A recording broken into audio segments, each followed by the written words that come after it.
নমস্কার। বসুধার কথায় আপনাদের স্বাগত। ত্যাগ বিষয়টি কি? তা কি কেবলমাত্র বাইরে থেকে ছেড়ে দেওয়া, নাকি ত্যাগ হচ্ছে সেই অন্তরের আঁকড়ে ধরে রাখাকে ছেড়ে দিয়ে তাঁর পায়ে নিজেকে সমর্পণ করা? কি বলছেন রবীন্দ্রনাথ, শুনে নিই।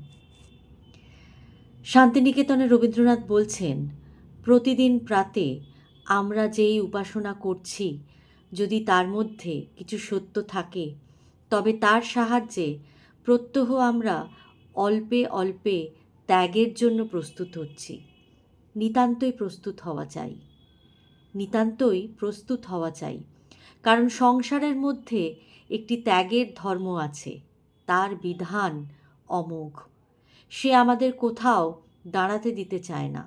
সে বলে কেবলই ছাড়তে হবে এবং এগোতে হবে। ধরে রাখলে কিন্তু এগোনো যাবে না, ছাড়তে হবে, এগোতে হবে। সে আমাদের কোথাও দাঁড়াতে দিতে চায় না।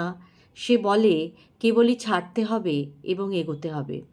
এমন কোথাও কিছুই দেখতে পাচ্ছি নে যেখানে পৌঁছে বলতে পারি এইখানেই সমস্ত সমাপ্ত হলো, পরিপূর্ণ হলো, অতএব এখান থেকে আর কোনো কালেই নড়ব না।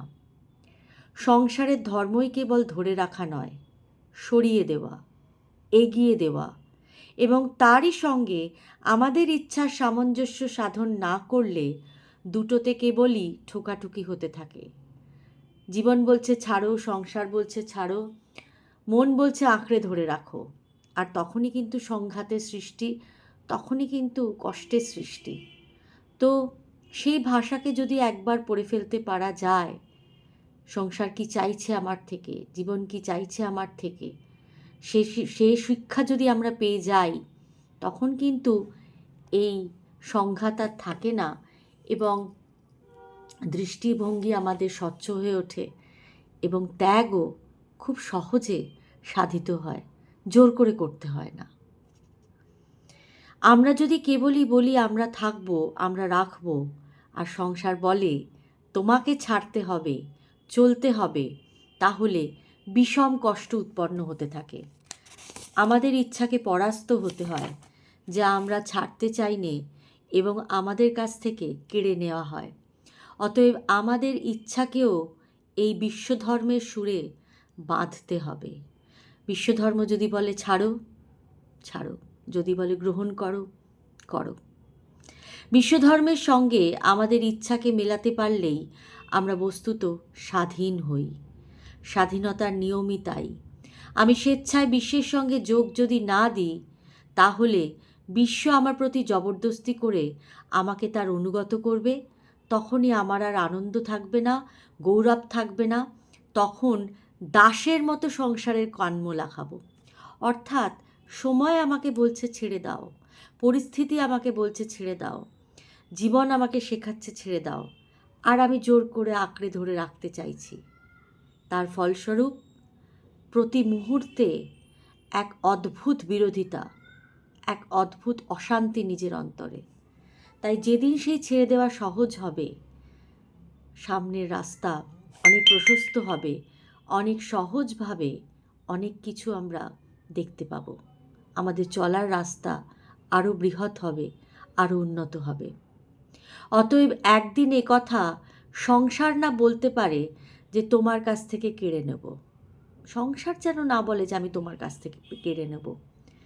আমি যেন বলতে পারি আমি ত্যাগ করব। আমি নিজেকে আন্তরিকভাবে প্রস্তুত করব এমনভাবে যে আমার দ্বারা যেন সেই ত্যাগ স্বতঃস্ফূর্তভাবে হয় এবং সেই ত্যাগের সঙ্গে বিন্দুমাত্র আমার আসক্তি থাকবে না। সেই ত্যাগ আমাকে মুক্ত করবে, আমাকে স্পষ্ট করবে, আমাকে সুন্দর করবে, আমাকে শান্ত করবে।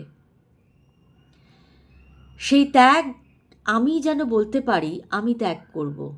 কিন্তু প্রতিদিনই যদি এই ইচ্ছাকে এই ত্যাগের অভিমুখে প্রস্তুত না করি, তবে মৃত্যু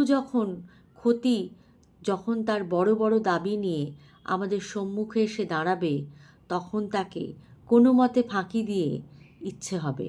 অথচ সেখানে একেবারেই ফাঁকি চলবে না, সে বড় দুঃখের দিন উপস্থিত হবে। এই ত্যাগের দ্বারাই আমরা দারিদ্র ও রিক্ততা লাভ করি, এমন কথা যেন আমাদের মনে না হয়। পূর্ণতর রূপে লাভ করবার জন্যই এই ত্যাগ। আমরা যেটা থেকে বেরিয়ে না আসবো সেটাকে কিন্তু আমরা পাবো না। ভালো থাকবেন। সর্বে ভবন্তু সুখিনা, সর্বে সন্তু নিরাময়া, সর্বে ভদ্রাণি পশ্যন্তু, মা কশ্চিৎ দুঃখ ভাগ ভবেৎ। ত্যাগ আমাদের রাস্তা হোক। শুভরাত্রি।